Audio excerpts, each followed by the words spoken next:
Good afternoon, ladies and gentlemen. Let's come to chapter 8 of our Theories of War and Peace lectures.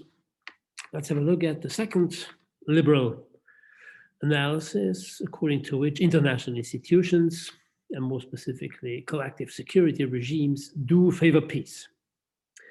We saw last week in our chapter 7, when looking at the links between economic interdependence, trade, free trade, and peace, we saw that the liberal thesis, according to which economic interdependence is as such a force for peace, has been criticized by realists.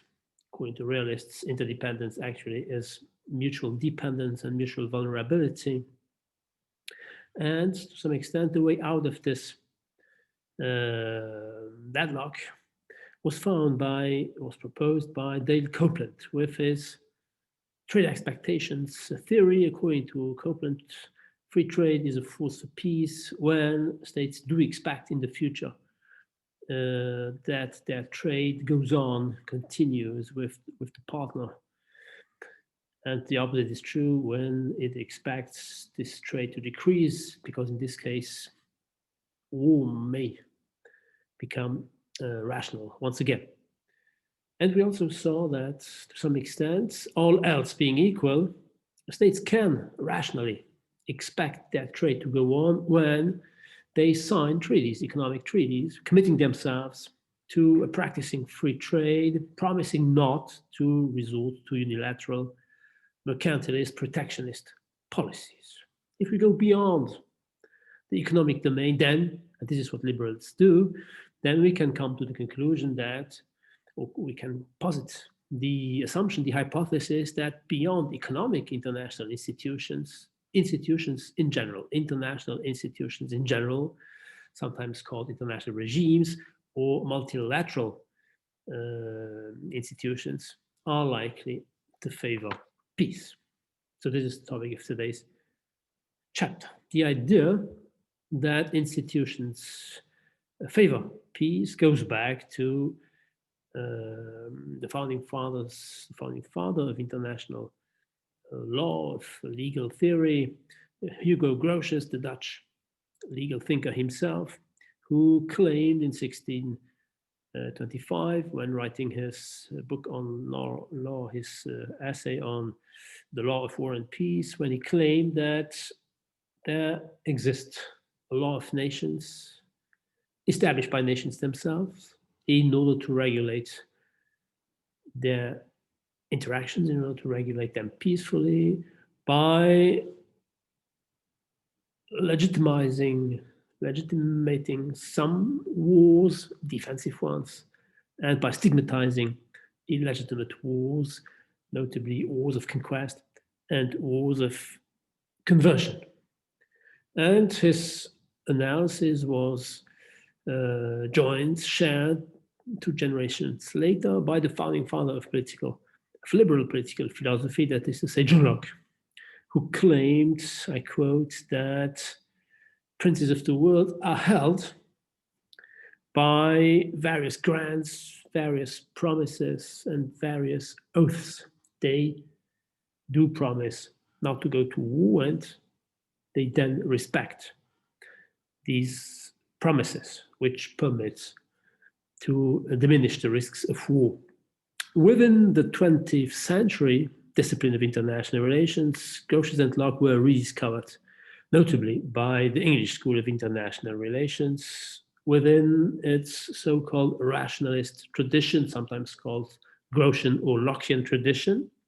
According to Bull, according to Watson, states, because of their common interests and common values, do establish some rules, some principles. They work in common institutions in order to permit their interactions to be peaceful, and most of the time they respect these rules. Most of the time they do work in the common institutions that they did establish. The English school, to some extent, just as Grotius and Locke, claims that institutions are established and claims that these institutions are most of the time respected. But I think we can if we should feel free to criticize the English school, we could say that the English school does not explain why, beyond the mere fact that states have interests or values in common. The English school does not explain why states should be incited to establish such institutions, and the English school, all the less so, tells us why states should feel compelled to respect the institutions once they did establish them, why they should feel constrained, why their behavior should be shaped, determined by the fact for them to establish international institutions. This is the reason why, ladies and gentlemen, we have to look somewhere else to find the reasons why international institutions should be favorable to peace. And this explanation can be found in the neoliberal institutional approach, notably of Robert Keohane, we'll come back to him, in the American Discipline of International Relations in the 80s. The neoliberal approach, or the neo-institutional or the neoliberal institutional approach, which was a response found by liberals through the neo-realist approach, the neo-realists who do not believe that institutions are likely to permit cooperation to prevail. And this debate was the so-called neoliberal, neo-realist debate. You can find in this collection edited by David Baldwin the most important contributions to this debate. At least the most important articles, the most important contribution is probably the book by Keohane himself, After Hegemony. We'll come back to this book in a few minutes. So a debate, as usual, opposing realists to liberals, in this case, neo-realists to neo-liberals. Strictly speaking, the starting point, as usual, is the realist approach. Strictly speaking, for realists, there can be no cooperation. This is true for classical offensive realists. Hobbes, of course, claims that there is never-ending state of war. Hans Morgenthau, in 1948, claimed that states look for power after power. So if they look for power after power, they do not accept to dialogue, to cooperate. So it's true for offensive classical realists, but it is also true, and this is all the more so significant, I think, for defensive neo-realists such as Kenneth Waltz. And Kenneth Waltz was influenced by Jean-Jacques Rousseau's writings, and notably Beyond the Social Contract, one short essay of Jean-Jacques Rousseau, one of his very first essay, Discourse. This is the title, Discourse on the Origin of Inequality Among Men. It is in this discourse, this essay, that Rousseau put forward his description of the state of nature among men before a society was established. You may know that according to Rousseau, men in the state of nature were noble savages. That is to say, they were savage. They had almost no social interactions with other men. And they were noble because they were living in peace. And they were living peacefully because precisely of their isolation. They had no regular interactions with other men. Listen to Jean-Jacques Rousseau, the noble savage was satisfying his hunger at the first oak. He was slaking his thirst at the first brook. And he found his bed at the foot of the tree which afforded him his meal. And all his wants were supplied, so he was not looking for anything else. And this is the reason why he was living in peace. The state of nature was a peaceful state condition because there were no regular interactions. Only very rarely, according to Rousseau, did men in the state of nature join other men. only very rarely, and more specifically, when they needed the help of other men, notably to try and to catch and to kill a big prey, which permitted them to eat, to satisfy their hunger during many weeks. And this is the origin of Jean-Jacques Rousseau's famous stag hunt metaphor. The stag hunt metaphor at the origin of what he calls the dilemma of the hunter. And it will be this example, this metaphor that Waltz will use. So according to Jean-Jacques Rousseau, let's have a detailed look at his imagination of the situation of various primitive men creating an association, that is to say, deciding to cooperate in order to catch, to try and to kill a stag. So what do? They join, they gather in the forest, one looking for the stag, the other one's trying to push him in a big hole, and the other ones to kill with their somehow primitive weapons. There's a huge prey. And when they decided to cooperate, of course, the primitive men had an interest in doing so.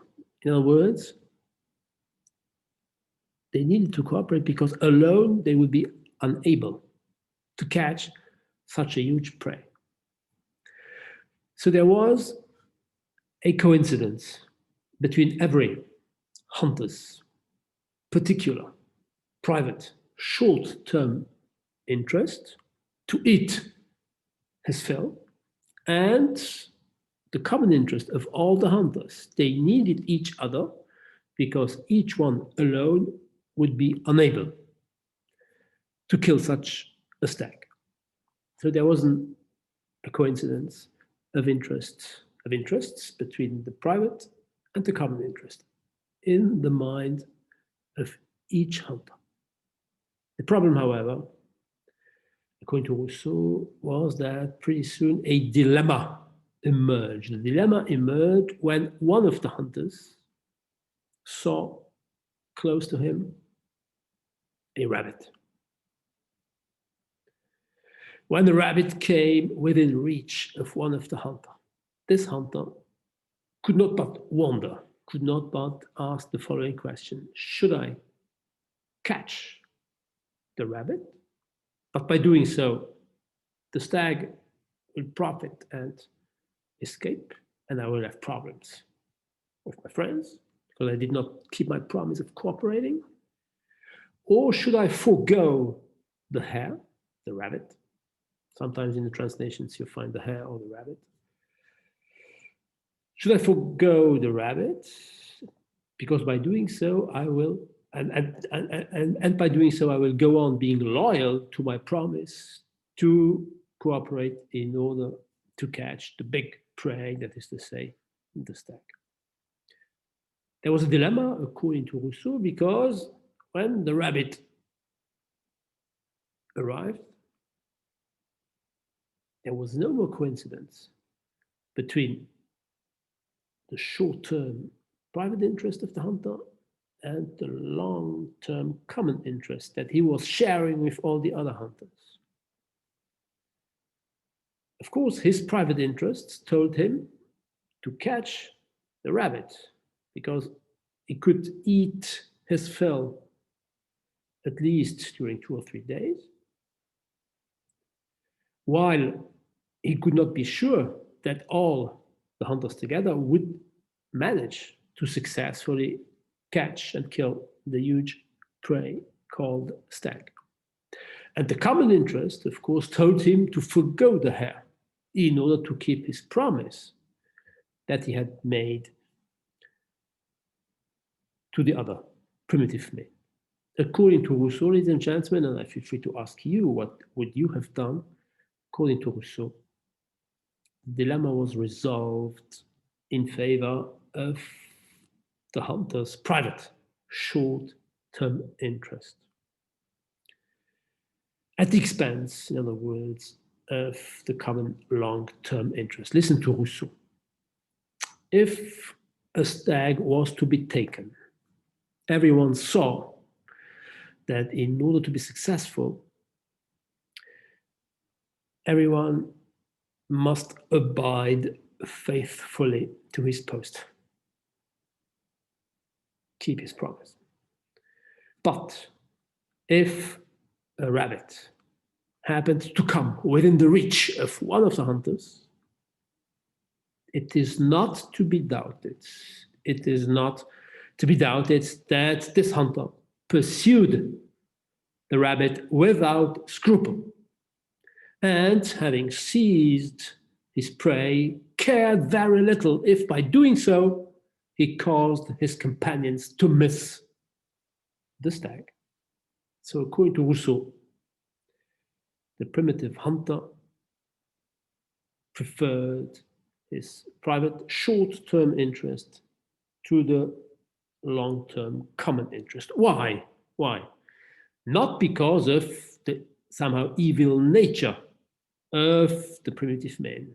They were noble savages, according to Rousseau. Here's the difference between Rousseau's conception of the state of nature and Thomas Hobbes's conception of the state of nature. Therefore, here we have also the origin of the difference between the defensive realists, inspired by Rousseau, and the offensive realists, inspired by Hobbes.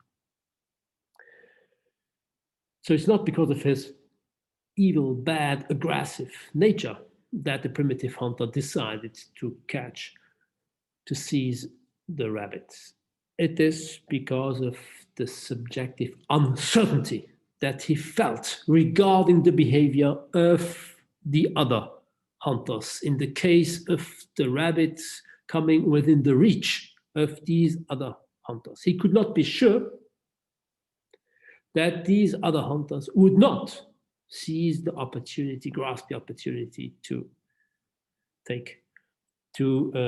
prefer the rabbit rather than to keep their promise. And why couldn't he trust the other hunters? Well, because there is no authority telling, there was no central authority in the state of nature. We would call it the state of anarchy nowadays, because there was no central authority telling the hunters what to do and sanctioning them in the case they did not do what they were supposed to do. The absence, in other words, of a common power, this is common to Rousseau, it is common to Hobbes, it is common to Locke, to all the so-called contractualist philosophers claiming that there was a social contract permitting men to get out of the state of nature and to establish a government society and the government. According to Rousseau, the absence of a common power incites men to prefer their private short-term interests rather than to look for the common long-term interests. Because if they keep their promise, if they trust the other men, if they forgo the rabbits, then they are running the risk of being the victims of other men cheating. It is, in other words, the anarchical structure of the state of nature which explains why primitive men, in Rousseau's metaphor, why primitive men act unilaterally. They cannot but act unilaterally because they cannot afford to act multilaterally, to cooperate, because in this case they would run the risk of being the victim of another hunter's behavior, which could consist in favoring his private interest. It is this example, ladies and gentlemen, that Kenneth Waltz uses to put forward his idea according to which cooperation is hardly possible at the international level nowadays on the international scene. In his man, The State and War, this is what he wrote listen to Kenneth Waltz referring to Rousseau. The story is simple. The implications are tremendous. In cooperative action, even when all agree and have an interest, an equal interest in the project, as was the case for Rousseau's primitive hunters, one cannot rely on others. One cannot rely on others. In the stag hunt example, the tension between one man's immediate interest and the general interest of the group is resolved by the unilateral action of one man. The unilateral action of one man will become the self-help behavior of states in Kenneth Waltz's second book, Theory of International Politics. Reason would have told the hunter who preferred to seize the rabbit, reason would have told him that his long-term interest depended on establishing cooperation, since cooperation would benefit all the participants. This is what reason would have told him. But reason also told him that if he forgoes the hare, the rabbit, if he does not seize the rabbit, the man next to him would leave his post to chase the rabbit rather than the stag, leaving the first man with nothing than food for thought on the folly of being loyal. On the folly of being loyal. He who is loyal actually is foolish. He who is loyal will be the victim of other men in our international political world, of other states cheating, profiting to cheat. Therefore, cooperation is hardly possible. Cooperation is hardly possible because he who thinks that he should be loyal actually is foolish, because he will be punished. The states which cooperates will be punished by those states profiting from his ingenuity to cheat. And therefore, the only rewarding behavior on the international scene is unilateral behavior or self-help behavior. To put it differently, according to Kenneth Waltz, cooperation is hardly possible, and sometimes, therefore, peace cannot be guaranteed because the unilateral behavior sometimes may consist in going to war in order to protect, to defend, and all the more so to promote a state's national interest. No cooperation, therefore, strictly speaking, in this very radical analysis of Kenneth Waltz, no cooperation according to neo-realists. The problem, of course, with Kenneth Waltz's claim is that states do cooperate. That is to say, his analysis is refuted by the empirical record.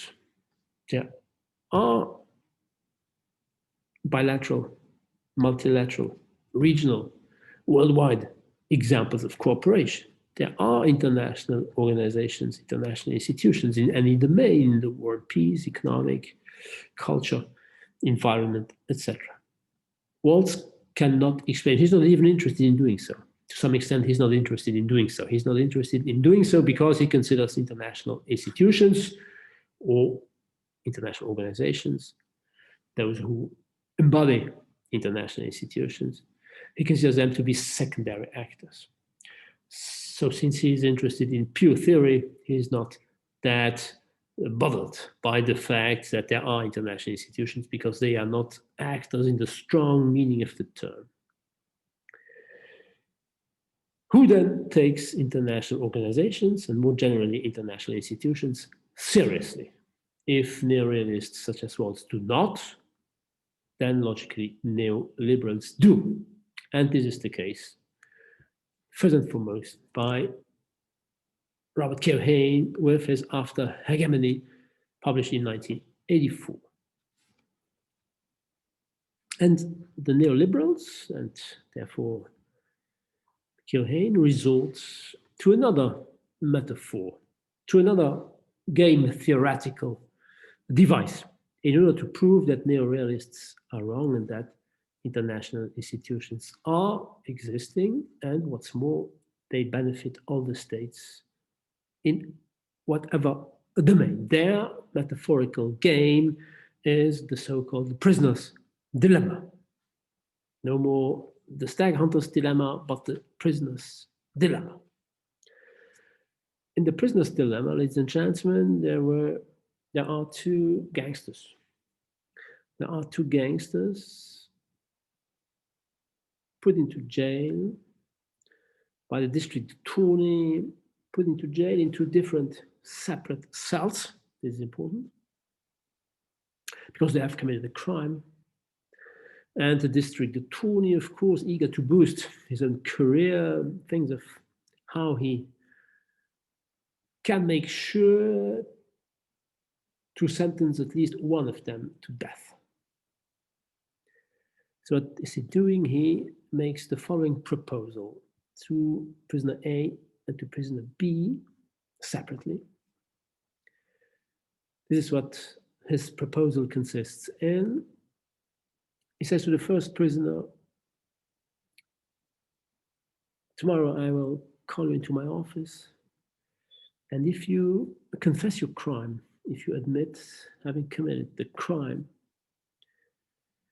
and if your friend refuses to admit his guilt, then I can put him into jail, and actually he will be sentenced to death. My career will profit from this success, and therefore you will be set free, and you will receive $100,000 as a reward. And he makes the same proposal, of course,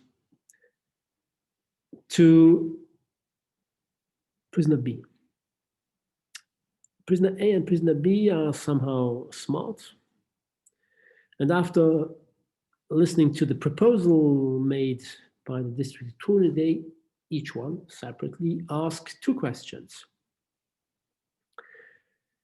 The first question is the following one: if none of us admits his guilt, if none of us acknowledges having committed the crime, what will happen? Well, this is the response given by the district attorney. In this case, if none of you admits having committed the crime, in this case, you will be set free because I have no evidence of your being guilty. You will be set free, but since there will be no positive impact, no positive consequence for my career, I will give you no reward of $100,000. Okay. And if both, the second question asked by both of them, if both of us do confess the crime, do accept to tell you that we committed the crime, what will happen? The response is the following one. In this case, well, a confessed crime is somehow a forgiven crime. You will be put into jail 10 years and not sentenced to death. After this discussion, the two prisoners go back to their prison cell, and they wait to be called the day after by the district attorney. They have the whole night to think about the strategy that they should adopt. The best one, of course. And there are four possibilities for each of them. The best, the most favorable hypothesis for prisoner A is, of course, that he admits having committed a crime, while B does not admit, does not confess the crime, because A will be set free with $100,000, while B, of course, will be sentenced to death. The second best solution for both of them is to be set free, and in order to do so, they both have to refuse accepting they have committed the crime. In this case, they would be set free without any reward. The third best, but already second worst hypothesis would be to be put into jail during 10 years rather than being sentenced to death. And this would be the case if both of them do admit their guilt. And of course, the worst solution for both of them is not to admit while the other one admits. In this case, the first one who does not confess his crime will be sentenced to death. So there is a hierarchy between four possibilities, and of course, being rational, what will the two do when the day after being called by the district attorney, they will admit having committed the crime. It is rational to confess their crime, because if they do not confess their crime, and if the other one does, then he who did not confess his crime will be sentenced to death. So it is rational for each prisoner taken individually to confess his crime. 10 years in the jail is more rational than a death sentence. However, and here the neoliberals do start their somehow original contribution, unfortunately, the most rational decision from an individual point of view is not the most rational from a collective point of view. As a matter of fact, if both prisoners had refused to confess their crime, they would both have been set free. A better outcome, of course, than being jailed during 10 long years. To put it differently, there is an opposition. There is an opposition between individual rationality and collective rationality. A rational decision, a rational strategy from an individual point of view reveals itself to be an irrational one from the collective point of view. The question then asked by Keohane and the neoliberals is the following one: why did the prisoners refuse to reject, to deny that they had committed the crime? Why did they refuse to admit their guilt? Why did they end up confessing their crime? Because of the uncertainty, by definition. The uncertainty, they could not be sure what the other one would be doing. So to some extent, they agree with Kenneth Waltz. It is the uncertainty which explains the decision they took. But this uncertainty, according to the neoliberals, is due to the fact that they could not communicate. They were jailed into separate cells. They were called by the district attorney, who made his proposal to them separately. There was no contact, no communication. And it is this absence of information about the other one's behavior, the barriers to the information due to their being in separate cells, which, according to Keohane, explains why they admitted their guilt rather than refusing to confess. According to Keohane, the prisoner's dilemma illustrates the ways in which barriers of information and communication, barriers of information and communication can impede cooperation and can create discord, even when a common interest exists. They had a common interest in not confessing, but since they could not know what the other one would be doing, they did not dare keeping silence. In other words, states do act rationally, as realists claim, as Kenneth Waltz claims. They do act rationally when acting unilaterally. But it is only a second best behavior. If they could establish information and communication about the other one's behavior, then they would act differently and both would be better off thanks to cooperation. The question then is the following one: how could a state anticipate another state's behavior? How could a state have information about how another state would be acting on the international scene? This question, ladies and gentlemen, is not asked by Kenneth Waltz. It is not asked by Kenneth Waltz because it was not asked by Rousseau. And you know why? According to Rousseau, men did not have regular interactions. So they did not think of what the future of their relations would consist in, because they were living in isolation most of the time.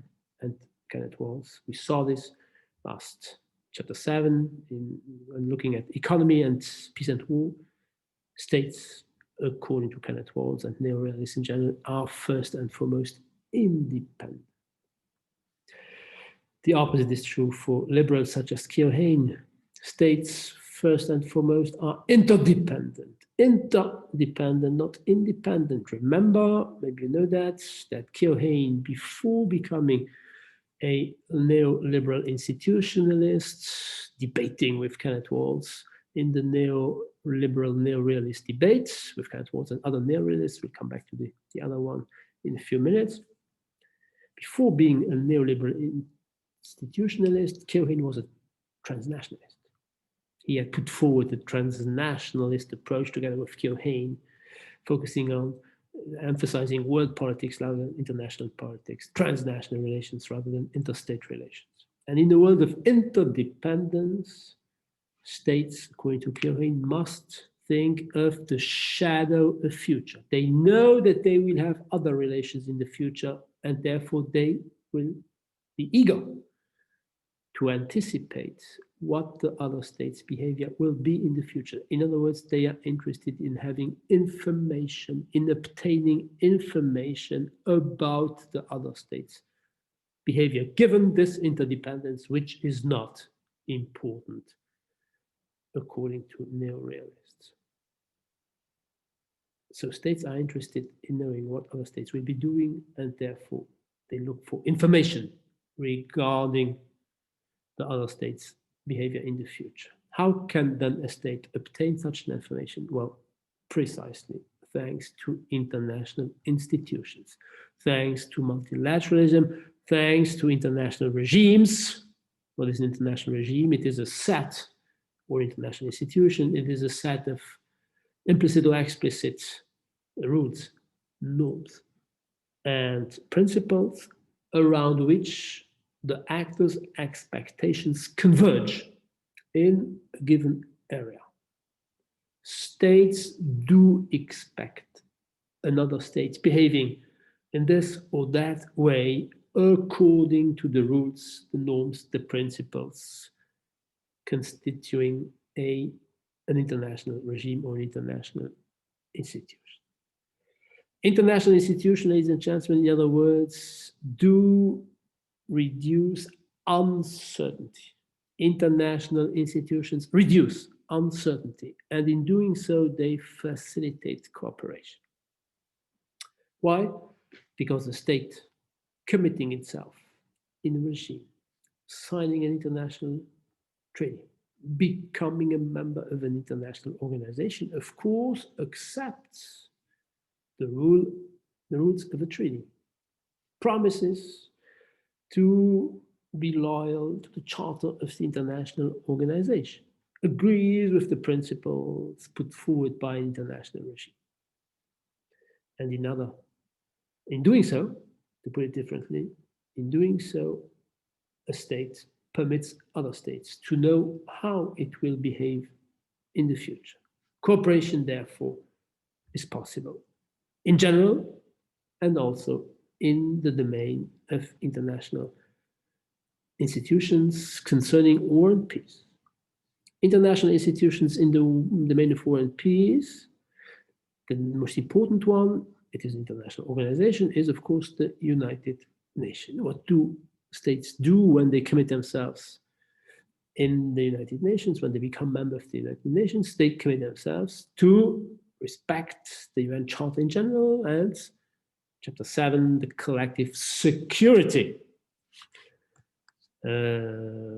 chapter of the collective security regime of the UN Charter. What does the UN Charter say? It says that all members, I quote, shall refrain in their international relations from the threat or the use of force against any other state.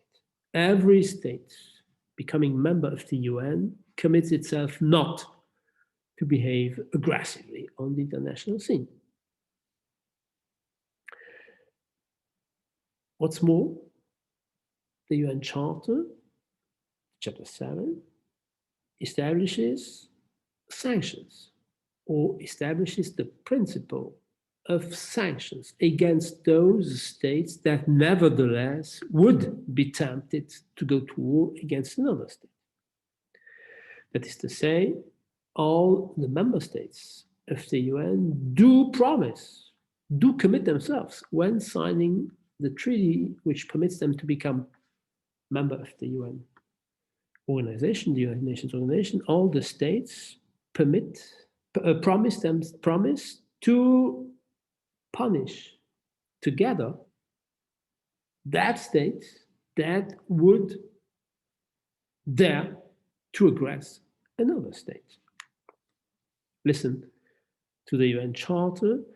Once the UN Security Council determines that there was a breach of peace, of international peace, or of international security, or that there is an existence of a threat to international peace and international security, the UN Security Council asks all the members of the UN to do what? To take sanctions, to take measures in order to maintain or to restore international peace. These sanctions are not necessarily coercive sanctions. It can be the interruption, they can consist in the interruption of diplomatic relations. They can, of course, consist in economic sanctions, but they can also consist in violent means. Listen to Article 42. If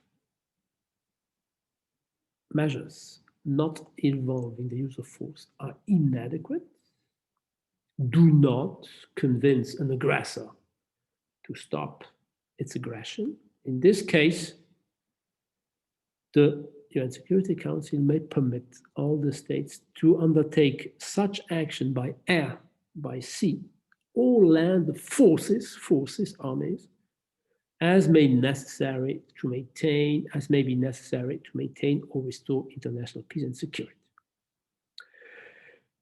To put it differently, and here's the difference with the English school, and all the more so with Grotius or Locke.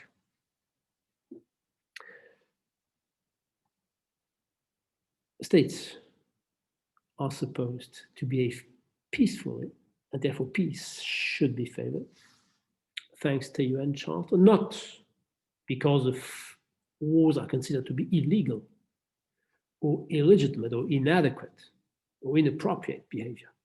Of course, this to some extent is important, but what is more important is, according to neoliberals, states are supposed to behave peacefully because of the information they have regarding the other states' behavior if they themselves do behave aggressively towards another member of the United Nations. Since in the UN Charter, all the member states did commit themselves to punish, to sanction those states that do launch an aggressive war against another one, while having signed the UN Charter, which asks the members, I quote, to refrain in their international relations from the threat or the use of force. So states being rational, knowing that they might be sanctioned, even also by violent means by the other states, should stop short from behaving aggressively.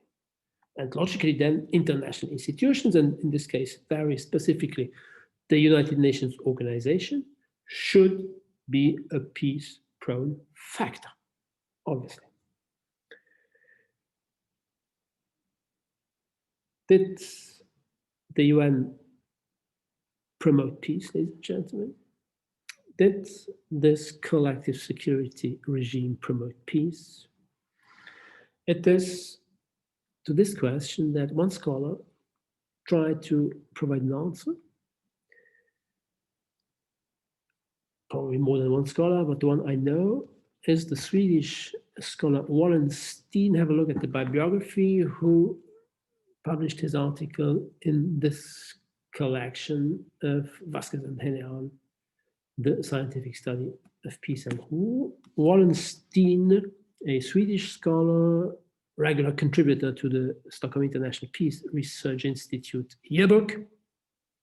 The approach does not, strictly speaking, belong to the neoliberal research program, but I think it's pretty compatible because he somehow, at least partly, shares the same starting points and the same conclusions as the liberals. So he analyzes not merely the impact of the UN Security Council upon peace, the UN Charter upon peace and war, but he goes back to the past. He uses, as usual, the same statistics, that is to say, the quantitative research findings of the Currents of War project. His article was published in the 1980s, and his research goes from 1815 to 1976. So he takes into account not merely the security regime of the UN, but also of the European Concert of Powers, 1815, of the League of Nations, 1919, and even of the Bismarckian alliance system after Germany's unification. So let's have a detailed look at his analysis. In order to find out whether collective security regimes or international institutions, international organizations, the difference between international institution and international organization is the following one. Each international organization is an international institution, but each international institution is not necessarily an international organization. In order to have an international organization, you also must have a building, a budget, a secretary general, etc., etc. If you have no formal organization, then the international institution is an institution, that is to say, a set of principles, a set of rules that states do establish, without necessarily having a concrete organization. So there was an international institution in the domain of collective security as early as 1815, the European Concert of Powers. The then European powers didn't meet regularly, but they had no building similar to the New York UN building. They had no budget, they had no secretary general, etc. So in order to look whether or not international institutions in the domain of war and peace had a positive impact upon peace, he looks at the past and distinguishes what he calls universalistic periods of world politics from particularistic periods of world politics. Universalistic and particularistic. What is a particularistic particularistic policy, it is a policy which nowadays we would call unilateral. That is to say, a policy consisting in what the realists call a self-help policy, emphasizing the national interest of a state, egoistically defined, and actions, policies put forward, implemented in order to promote, sometimes aggressively, said national interests. But logically, then, universalistic policies are what we could call nowadays multilateral policies, that is to say, behavior respectful of the rules, of the institutions, of the norms that were established by the state. And according to Wallenstein, there were, during his period from 1815 to 1976, there were 4 particularistic periods, and there were 4 universalistic periods. That is to say, periods either characterized by states acting unilaterally or by states, most of the time, acting multilaterally. The 4 universalistic periods are the following one: 1815 to 1848. The European Council of Powers, established in 1815, the Vienna Congress, to 1848, the Spring of Nations. The second universalistic period is the period, according to Wallenstein, of the Bismarckian alliance system, which goes from 1871, Germany's unification, to 1895. The third universalistic period goes from 1919, the end of World War I, the Versailles Treaty, and the creation of the League of Nations, up to 1933. And the last universalistic period goes from 62, the beginning of the détente period, détente, entente, cooperation, to quote General de Gaulle. 62, which also is the happy end of the Cuban Missile Crisis, up to 76, which is the end of this research. So 4 universalistic periods and 4 particularistic periods, those separating, of course, the universalistic periods that we just saw. The first one, 1848, the Spring of Nations, up to 1871, which includes the Crimean War, the wars of the Italian unification, the wars of the German unification. The second particularistic period starts in 1895, when Germany adopted its expansionist Weltpolitik, world politics, up to 1919. The third one, 1933, Hitler came to power, up to 45, the end of World War II. And the fourth particularistic period is starts in 1945 and goes up to 1962. It is the period of the major tensions within the Cold War, the first part of the Cold War. So if we put the different periods together, there are 86 years characterized by universalistic policies, 86, and 74 are characterized by particularistic policies, unilateral behavior, if you prefer. And then what does Wallenstein do? He looks at the different periods. Were there more wars during particularistic periods or not? Were there a smaller number? Did a smaller number of wars break out or not during universalistic periods? And the findings, the quantitative statistical findings, are the following ones. During universalistic periods, there were no wars among major powers. No wars among great powers broke out during those periods that he considers to be characterized by universalistic or multilateral policies. Whereas there were 10 major wars opposing major powers during particularistic periods characterized by unilateral policies of the different powers. Regarding conflicts opposing major powers to minor powers, to smaller powers, there were 10 wars, 10 such wars during universalistic periods. There were 16 wars during particularistic periods. And taken together, his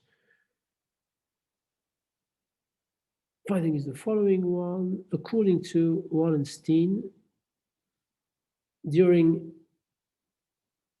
universalistic periods, one conflict out of 9.6 escalates into a hot war, into an armed conflict. And during particularistic periods, one conflict in the neutral meaning of the term, one conflict out of 5.1. In other words, roughly, very roughly, particularistic periods characterized by unilateral behavior are twice as war-prone as universalistic periods. In other words, during universalistic periods, peace has 2 times more probability to prevail than during particularistic periods. In other words, there is a link, there is a positive link between international institutions and peace. When there are international institutions established by states themselves during those periods they consider to be universalistic ones, during these periods, institutions do favor peace. And the absence of international institutions is likely to be more often characterized by warlike behavior on behalf of the states. What should we think, ladies and gentlemen? What do I feel free to think of this analysis? I think the analysis, the result is logical and somehow tautological. When states create institutions, we can expect them to respect them, because otherwise, why should they do so? So it's somehow normological and tautological for states to behave according to those institutions that they did establish. But, and here is my somehow critical remark, international institutions, according to Wallenstein himself, come and go. They are adopted during universalistic periods and they are abandoned during particularistic periods. In other words, if it is true that states no longer respect, after a certain period of time, those institutions that they did establish themselves, that they did join,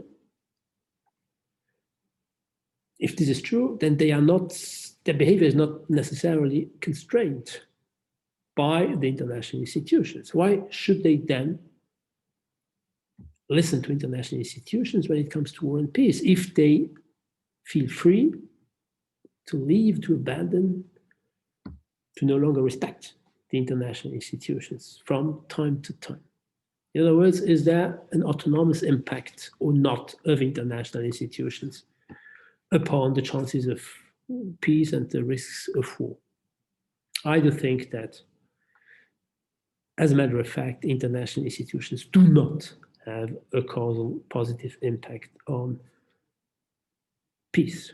And in doing so, I share the analysis of, or the counter-analysis of the neo-realists, criticizing during the neo-realist neoliberal debate Keohane's and the neoliberals' optimistic analysis. And this neo-realists who accepts, and this is what distinguishes him from Waltz, accepts that cooperation is possible and international institutions do exist, but does not go as far as Keohane in saying that they do shape a state's behavior, thus permitting peace. The author is Joseph Grieco, whose article, Anarchy and the Limits of Cooperation, look at the bibliography, whose article was published in this collection of Baldwin. Grieco attacks, criticizes the neoliberal optimistic outlook. According to Grieco, the mistake, the error committed by neoliberals consists in believing that anarchy means the absence of a central authority providing information. Therefore, a UN Charter, to some extent, can be a kind of substitute, a solution to this absence. This is wrong, according to Grieco. Why? Because, according to Grieco, who's a neo-realist, anarchy, first and foremost, means the absence of an overarching authority preventing states from resorting to violence, preventing states from behaving aggressively. In other words, states can never, and this somehow refers to the security dilemma that we already saw, states can never exclude the possibility, the risk of being victim of another state's aggressive behavior. In other words, states, first and foremost, must look not for their security, but for their survival. But to some extent, it's very close to Kenneth Waltz's analysis, according to which states, first and foremost, look for security. According to Grieco, states look for their survival. And he refers to Remoiron, who said, to survive is to win. To survive is to win. So states, first and foremost, must make sure that they will be able to survive. Because of this objective, they must look at what the other states do possess as resources. And they must compare their capacities to the other states' capacities. Why? Because in a self-help world, in self-help contexts, where there is no authority above states, preventing them from going to war if they decide to do so, it is the relative capabilities of a state which is important, not the absolute capabilities. In other words, states, when they decide to cooperate and when they decide to establish international institutions, must make sure that they win, thanks to this cooperation, at least as much as the other states. In other words, they must make positive relative gains and not positive absolute gains.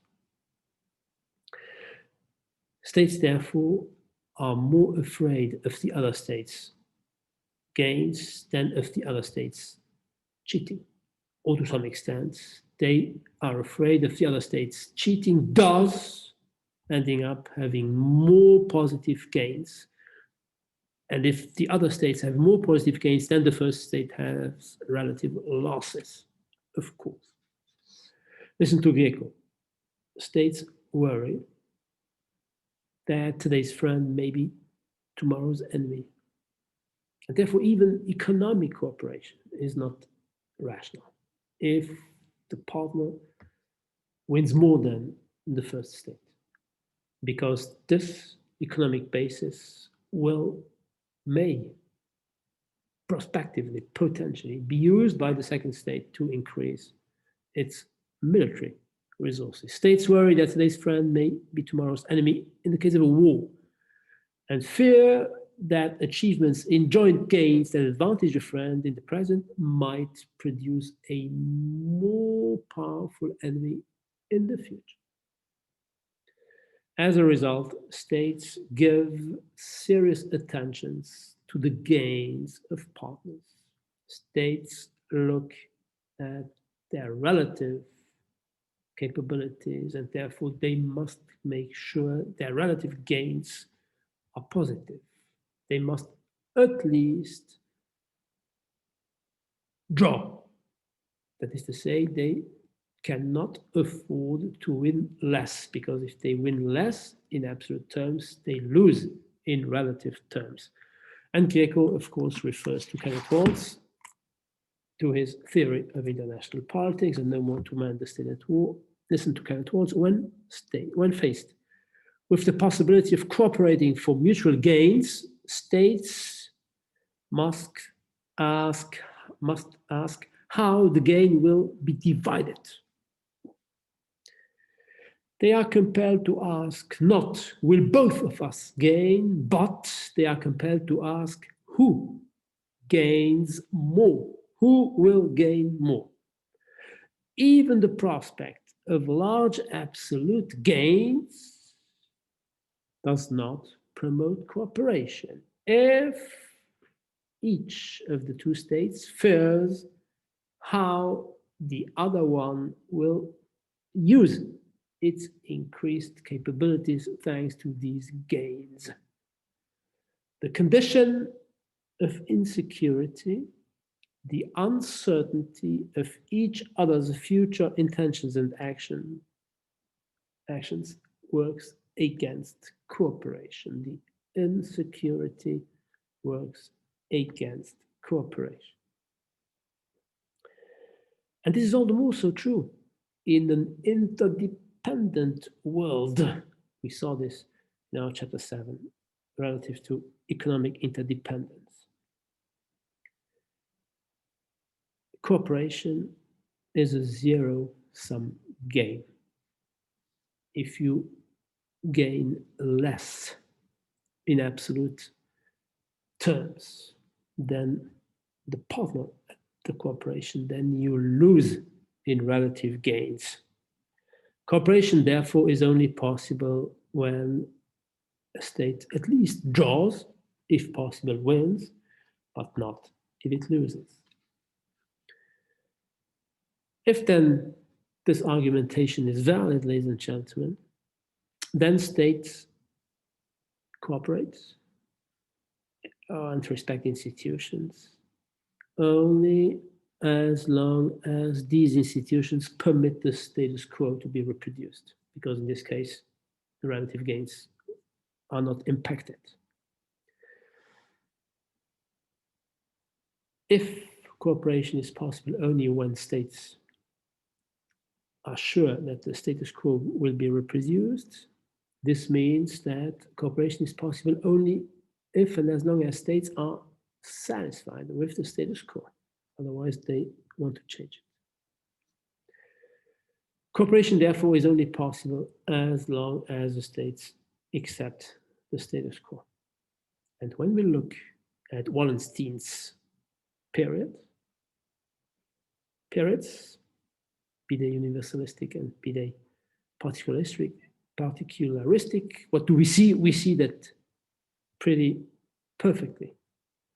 These periods coincide with major powers either accepting the status quo because they are satisfied with it, this is the case with universalistic periods, or they do not satisfy with it, they want to change it, and this is the case with particularistic periods.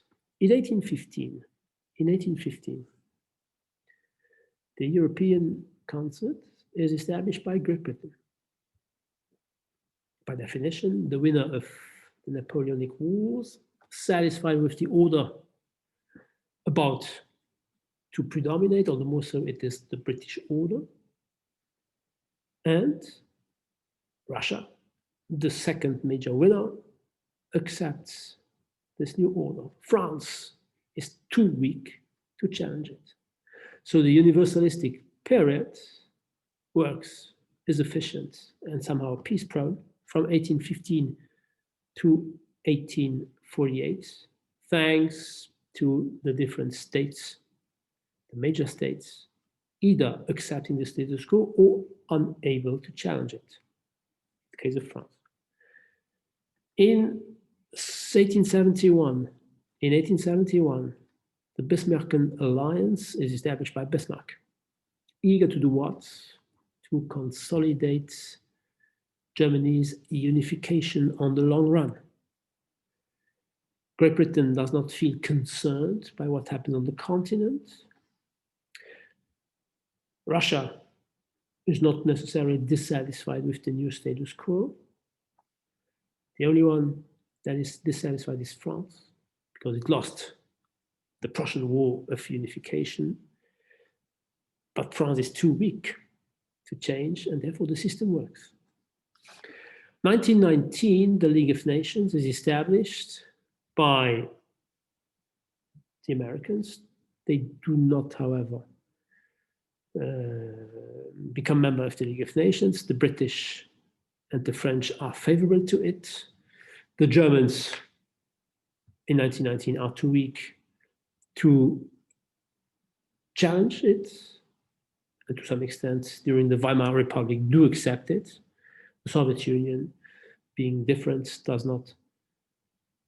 not directly concerned.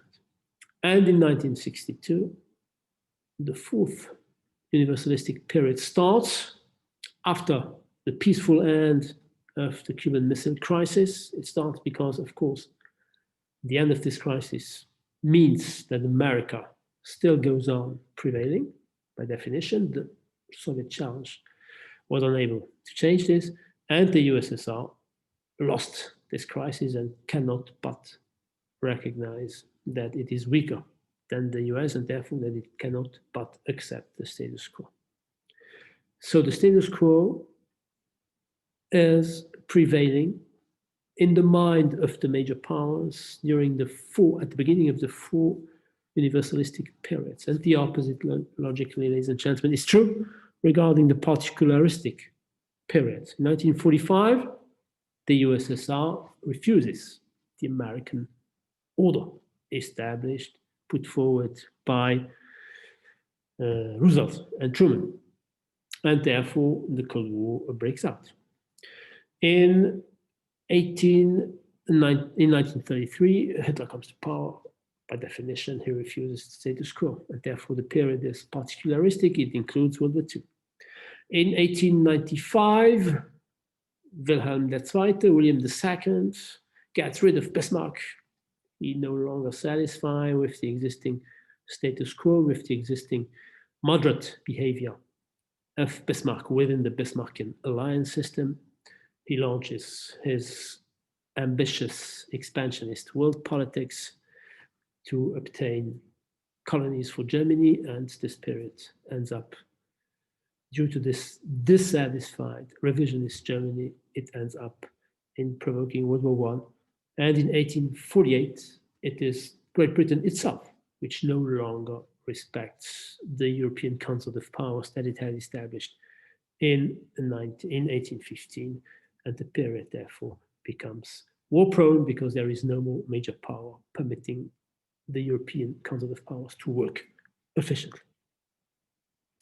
If then we go beyond these empirical cases, if we draw, ladies and gentlemen, general conclusions, what can we say, or what do I feel free to say? I think I do join John Mearsheimer's thesis, published in 2005, The False Promise of International Institutions. The article is, the reference is in the bibliography of today's chapter. The false promise of international institutions. International institutions are unable to shape the state's behavior in the domain of war and peace. They are able to do so only when two conditions are met, when two conditions are fulfilled. First of all, there must be either a concert of great powers and, if possible, one single major preeminent hegemonic power willing to establish an international institution and to make it work. This is the first condition. The second condition is that there must be no state dissatisfied, no important secondary state dissatisfied with the status quo. In other words, to put it differently, in order for international institutions to promote peace, there must be a regime maker, the preeminent power. And the secondary powers must be regime takers. They must accept the rules of the game. There must be no regime breaker. There must be no power dissatisfied and therefore eager and able, or at least tempted, not to respect the international institution. This was the case, for instance, in 1945. But just look at all the historical periods. The European Concert of Powers works because Great Britain was the regime maker.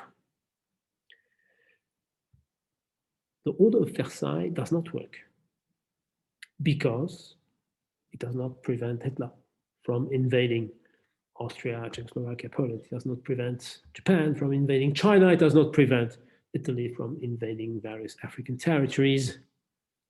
There is no regime maker because Great Britain and France believed that they still were prevailing, but this was no more the case. And the power that was prevailing, the US, was not member of the League of Nations. Germany in 1871 was a satisfied secondary power. In 1895, it was a dissatisfied secondary power.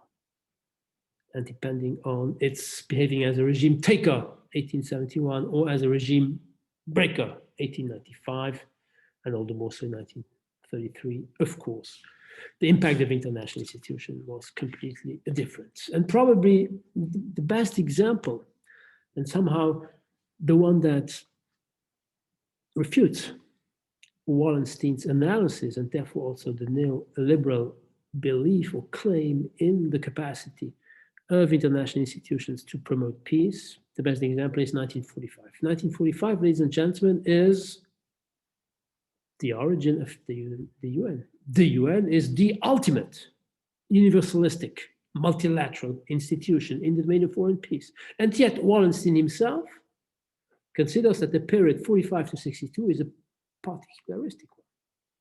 How is that possible if a universalistic UN charter whose objective is to promote peace coincides with a particularistic period with major powers very close to coming to war against each other?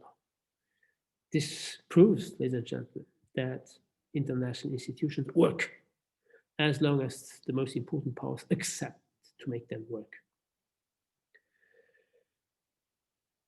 The behavior of the Soviet Union proves this, and in 2003, it is the behavior of the US, the unipolar power of the post-Cold War period, which proves that international institutions do not promote peace if the major powers do not want it to be efficient. What did the US do under George Bush Jr. in 2003? It attacked Iraq, Saddam Hussein's Iraq, without any UN resolution. But to say it did not respect the UN Charter, it behaved aggressively. There was no resolution determining that the behavior of Iraq was synonymous with a breach or a threat of breach of peace and international security. The US nevertheless attacked.